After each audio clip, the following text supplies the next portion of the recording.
it's really received quite a bit of attention in the media, and for good reason. I think for many people, thinking about the potential to use gene editing to cure rare diseases, genetic diseases that in the past couldn't really, we couldn't really offer anything to patients, and even to cure diseases that are very well known, such as sickle cell disease. The cause has been known for quite a long time, but we still don't have a cure for this disease, and in fact, there is very little that can be offered to patients. So the potential of this to offer a cure for those types of diseases is really very exciting. Now, this is an example of something that's going on in my own lab, actually. I just wanted to show you one little piece of data here. So this was an idea that came about because we were working on a project in collaboration with Pfizer, the pharmaceutical company, and thinking about how you might be able to one day deliver CRISPR-Cas9 into particular types of cells. And this was an experiment done by Brett Stahl, a postdoc in the group, who was able to chemically modify the Cas9 protein to give it cell-penetrating properties. And then this is an experiment where he took that modified Cas9, programmed it with guide RNAs that recognize genes in the mouse genome, and then injected these proteins with their guide RNAs into mouse brains. And we're doing this in an animal model that has a modification to the genome allowing any cell that gets edited precisely by Cas9 to turn red.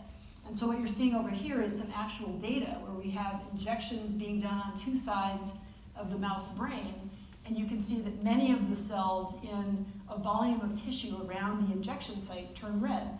And so that was very exciting when we saw this, because we realized that we could actually precisely alter the DNA in certain kinds of cells in the brain in a way that might one day be useful for treating or even perhaps curing neurodegenerative diseases such as Huntington's disease. And so we've been continuing to work away on this, and at the same time to investigate the fundamental functions of CRISPR-Cas proteins that have uncovered new kinds of biochemical activities that may also be interesting in biomedical applications. And one that you may not have heard of that I wanted to briefly mention is the growing interest in using these enzymes for diagnostics. It turns out that some of these CRISPR-Cas proteins are able to recognize a targeted DNA or RNA molecule, and also to turn on an enzymatic activity that will cut single-stranded DNA or RNA that can be provided in a biochemical reaction in such a way that cutting of those targeted molecules, shown right here, releases a fluorescent label that can be readily detected. So it's a very nice way of getting a rapid readout of the presence of a particular sequence. And so there's interest in using this to detect not only viruses and bacteria for detecting infection, but also potentially for screening for the presence of DNA molecules that are perhaps circulating that would have cancer-causing mutations that would be very useful to be able to diagnose. And these proteins don't require any fancy equipment to use. They're very robust enzymes, so they can probably be used in a point-of-care setting. They don't need refrigeration or heat to be active.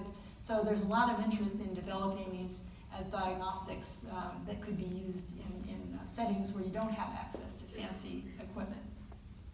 So those uses are things that I think people are pretty universally very excited about. But now I want to turn to another question, and to discuss this, I need to first introduce the fact that there's different ways that gene editing can be conducted. It can be conducted in cells that are known as somatic cells, and that leads to non-heritable changes. That means changes to DNA that only affect one individual, versus another kind of genome editing that can be done in germ cells. These are cells that give rise to an entire individual and their reproductive cells as well. So it means that the changes made to DNA in germ cells are heritable, and they affect not only an individual, but all of their future generations.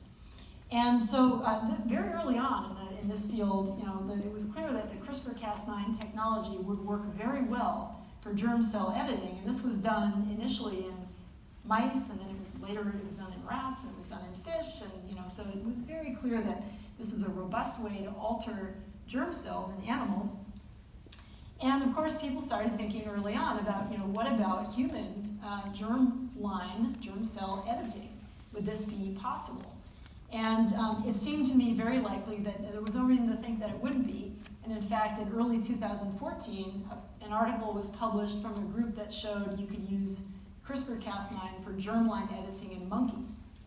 And they made a precise change to one gene in monkey embryos that were then developed into animals that seemed to be entirely normal, but when their DNA was sequenced, they had this one alteration in one gene. And so that really, for me, was kind of the moment when I realized that I couldn't just ignore this as an issue and work away in my lab, that I really needed to get out and involved in a public discussion about this. And so that led to meetings that were held in 2015 and eventually to a report that was released by the National Academies in just about 2 years ago now on the topic of human genome editing, and especially about human germline editing, human embryo editing. And if you read this report, you can download it if you want to, and if you read this report, it basically went through all of the science as it was currently understood at that time, and it made some recommendations that included the recommendation that no one proceed to use genome editing in human embryos for the purpose of creating a pregnancy until this technology could be fully vetted, and of course until there was an opportunity for societal discussions around the responsibility and desirability of doing this kind of thing.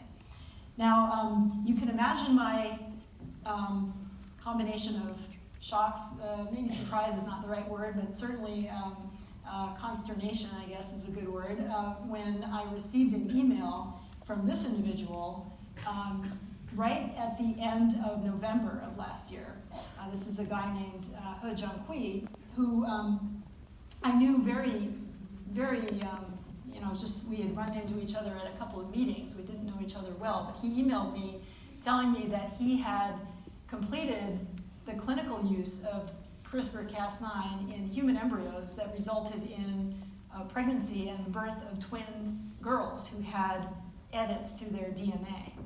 And this led to me immediately flying to Hong Kong to meet with him and understand what he had done. He was, this is actually a picture I took, he was speaking at a conference that was being held right around that time in Hong Kong about human genome editing, and he announced his work at this conference. And what was so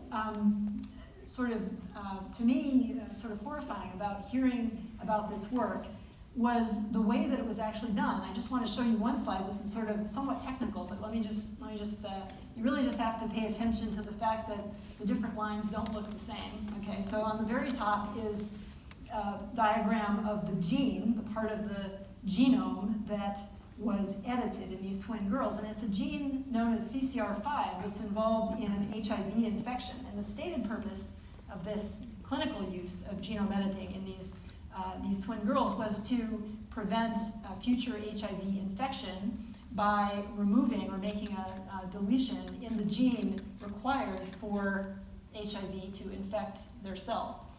And then on the second line is a diagram that shows a deletion of 32 base pairs that occurs naturally in a few people in the human population who turn out to be naturally resistant to HIV infection. So this was actually one of the tip-offs that this gene encodes an important co-receptor for HIV. And then on the bottom three lines were the actual edits that were made to these twin girls. And what you can see is that the three bottom lines don't look like the second line, right? So the edits that were made actually introduced changes to the DNA of these girls that have never been seen in the human population and have never even been tested in animals. So we really don't know, what the outcomes of these editing events will be. And it was clear that there really wasn't thought put into how their health would be monitored after birth and a lot of other sort of questions that you might have about a study being conducted in this fashion. And so I think the outcome of this has been actually very interesting, because what happened next was that I think the international community really has spoken out very strongly in basically many countries across the world, people saying this is wrong, this shouldn't happen, and we should put in place requirements and restrictions that will prevent this kind of use of CRISPR-Cas9 from being used again. And at the same time, I think it's fair to say there's intense interest in this kind of genome editing in humans because we all recognize the possibility of using it to remove disease-causing mutations in people that could be have a very powerful positive impact. And so the real challenge is how to grapple with this powerful technology and how do we ensure that it gets used responsibly going forward. I don't have any easy answers to that, but I did want to show you this. So again, there's lots of speculation. This was actually on the cover of The Economist magazine about 3 years ago under the banner "Editing Humanity." And we can all think about, gee, what would I like to do if I could tweak my genome or my kid's genome? And the reality is that it's going to actually be very hard to do any of these types of things because they are almost certainly going to involve many genes and mostly genes that have not been identified or that interact in ways that we don't really understand yet. So this is still in the realm of science fiction in my view, but I do think that we are now on the verge of a time when you could imagine that individual genes could be altered in embryos. They could be altered in vitro fertilization clinics, for example. And how will that unfold? How will that happen? And so I think another very positive thing that happened after the Hong Kong meeting was that the World Health Organization and now also the national academies are putting together international groups of scientists to weigh in on this question, and not just to write reports and sort of file them away in a circular file, but really to be very actively engaged with governments, with various scientific and clinical societies to put in place what I would call really requirements or restrictions that will make a very clear set of criteria that would need to be met for any future clinical use in the future of human embryo editing. And so that's kind of where things stand today, and it's very much a moving, actively developing field. So I encourage you all to stay in touch with this and to participate in ways that you feel comfortable doing in this discussion, because it really truly does involve all of us as part of the scientific community.